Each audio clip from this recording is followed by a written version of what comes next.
Hello. I have had a wonderful day, and I am going to talk about my third yoga class. So, getting my notes here.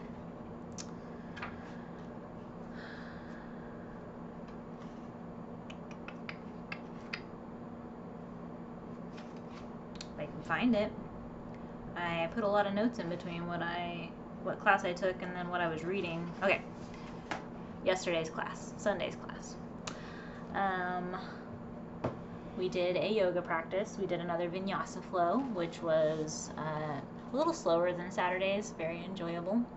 It was with Cole, and I am still so excited and a little starstruck that I'm doing live yoga classes with Cole Chance. But it was really it was a slower flow, so everything heated up, and I kind of felt everything come up to a peak, peak heat, peak energy, and then we slowed down and cooled down, and it was a very enjoyable flow overall. Before class, I've been having a lot of stomach and digestive issues and not feeling 100%, and that happens a lot. I'm not 100% sure what all of it is, but when I was younger I was diagnosed with IBS, so I kind of wonder if it is some of that coming back or just when I fluctuate through it. But mostly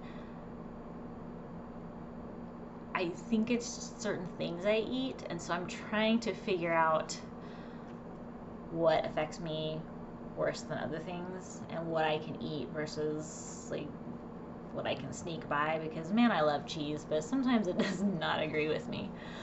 So Sunday I had a grilled cheese sandwich and it was delicious, but for starting my yoga practice, my mind was scattered, I wasn't feeling great, and then I was able to kind of push all that in, be present, and then just enjoy the vinyasa flow for what it was. I actually ended up feeling really great by the time practice was over, and then when we started doing class, my hair is tickling me and causing a lot of itches. Basically, once class started, I was good, and then eventually my not feeling well came back on. But I'm actually going to be going to the doctor soon to talk to the doctor about that. There were some cues in the yoga practice that I really enjoyed. One of the things I really like that Cole Chance does is in her yoga. Let me show you. If you look her up, you're going to see it on most of her practices, most of her recent practices. But whenever you bring your arms up, she'll have you bring your arms up. I'm going to keep your shoulders down and aligned. When you exhale, you bring them down and cactus them, as she says, cactus your arms. So if you think of the shape of a cactus, do that, but you're also gonna bring your arms back so that you're pushing your shoulder blades together on your back and allowing your shoulder blades to meet. And that's one of the cues that I really enjoy when they talk about shoulder blades meeting, because it reminds me to square my shoulders up and ensure that everything is aligned through here. So that's going to be a cue I think I'm going to end up using. There was also, Cole talks about equanimous, I hope I said that right, balance in your body. So in a cat-cow pose, where you've got your hands under your shoulders, knees under your hips,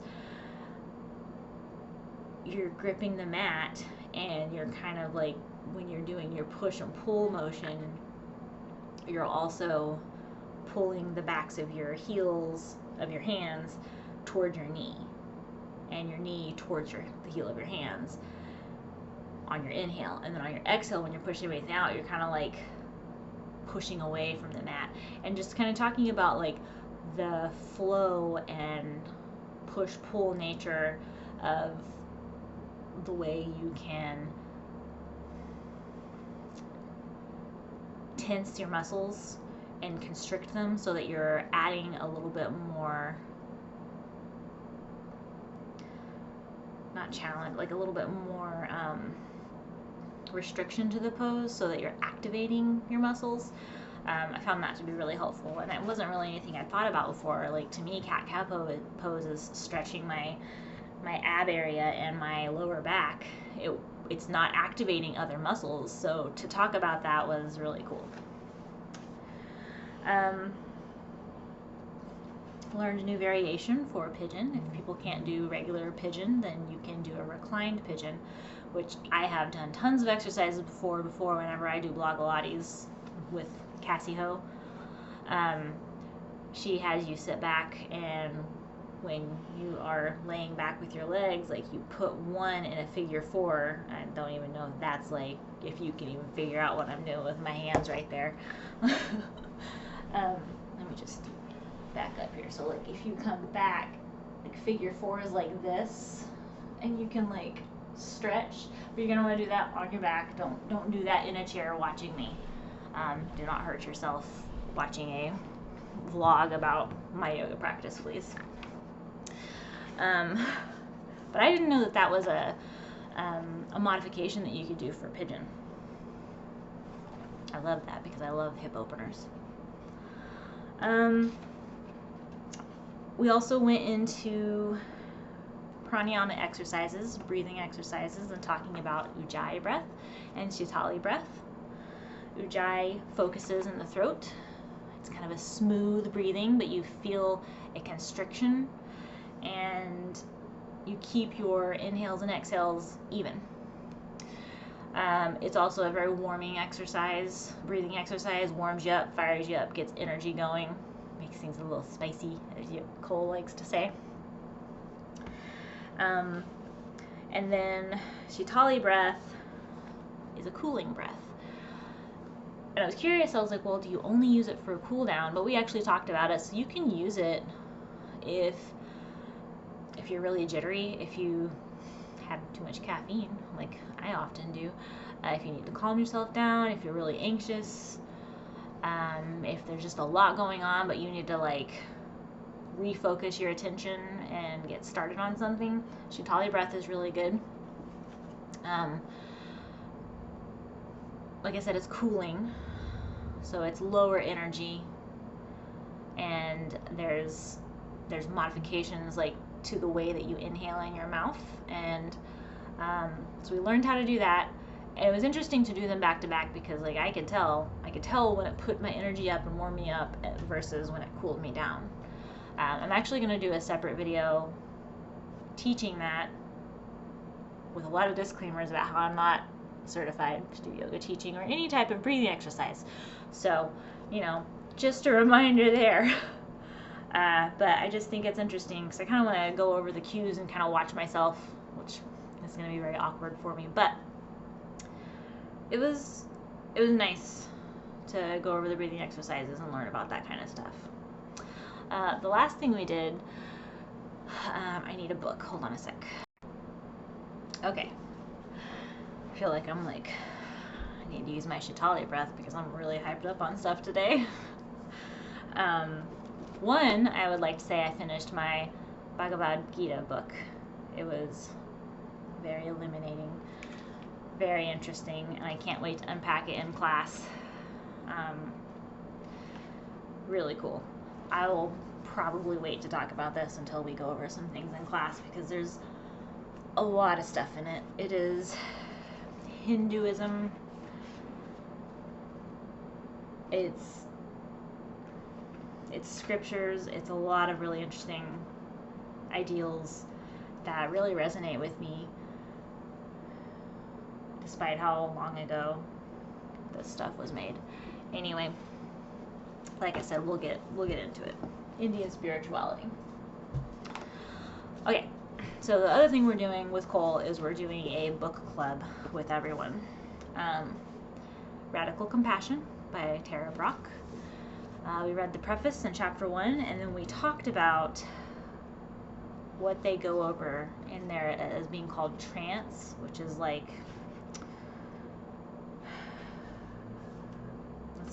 what do they describe trance as? It's like when you are outwardly fixed on things. You're not really like, it's like when you're not in your body, like you're disconnected, you're depressed, it's all of the things that, at least to me, make us feel less human. It's the stuff we're unconscious of, and it's really easy to get into. It's the opposite of being present. So we talked about that, and we came up with ideas, talked about like our experiences of what we would think of as being present versus living in trance. And it was a really illuminating conversation. I resonated with a lot of what everyone said, and I just started reading this book, but already feel like I can highly recommend it to anyone that wants to read it. It does go over, so the subtitle is Learning to Love Yourself and Your World with the Practice of Rain. One of the interesting things is, prior to a couple years ago, I was in therapy with a different therapist, and she was great. It was a good experience. I got a lot of tools out of it, but I also kind of wasn't ready for a lot of it. Even though I wanted to be, I was trying, I wasn't there, and I wasn't listening to the largest voices in my life, to myself, about my life, and the changes I needed. I was ignoring huge things, like my relationship with an abusive person that was manipulative. And I was very unhappy.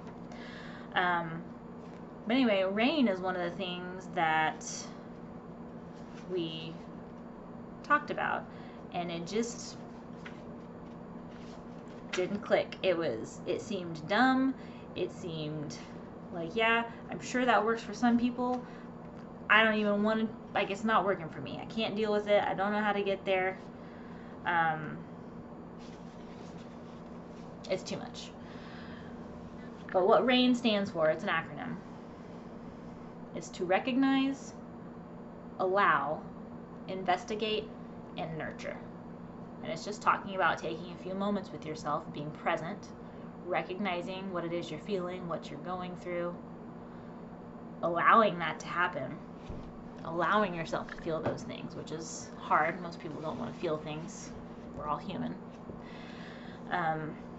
And then investigating the why. And one of the things that we talked about in class was, when you're investigating, make sure that you're investigating the truths, the facts. Don't let, I think Sonia Taylor, I believe is her name, that says this, don't let the outside voice that's in you win, because it's telling you lies. The outside voice is media. It is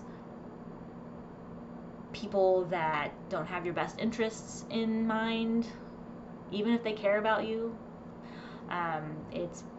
It's all of those other voices that somewhere along the line said something that hurt you, and now it's stuck in your head. That's your outside voice, because it's in you, but it's from the outside. And then you have an inside voice, which is like your true authentic self, your kind self, your compassionate, like your humanity to yourself. And that's the one you want to listen to. So with investigation, sift out, when I'm thinking about this, is what I'm saying fact? Okay, is it my inside voice or my outside voice? Like which one is it? And be very truthful about that, because once you discover that, even if it's something that maybe isn't pleasant, that you don't want to be happening, it's still happening. It's okay. We all have those feelings. And then there's nurture, which is the part that I would get to. Well, investigate was hard for me too, because it's really easy to listen to the outside voice, the mean one, as I call it, the voice of self-hate. But nurturing is, then taking that inner child that you have and being like, it's okay. It's okay that you feel this. It's okay that you're scared. I am here for you. I have listened to you. Look at this. We are safe. Everything's okay. And so you've taken all this time, which could just be a couple minutes, to go through all of this. You've slowed yourself down, and now you're in the present, and you can kind of like move forward with a little bit more. If there's a word I'm looking for, but I can't find it. But you can move forward with more presence in whatever it is you need to do. You might have some more focus. And I think that was really cool. So the book is going to go over a lot more, but like that's the basics of RAIN, and I'm excited to kind of get into what a little bit more of this is, because a lot of my journey currently is really something close to having radical compassion for myself. Something I never really thought I'd get to, but that was actually my Lent this year, was to stop saying mean things to myself. So I'm learning how to be kind. And I think that's about it. This is a bit longer of a video. I'm going to go ahead and stop because I'd like to do my breath vlog, what's coming up next. So hope you enjoy. Thank you for listening. I appreciate you being here with me on this journey, and I hope you have a good day. And remember to be kind to yourself.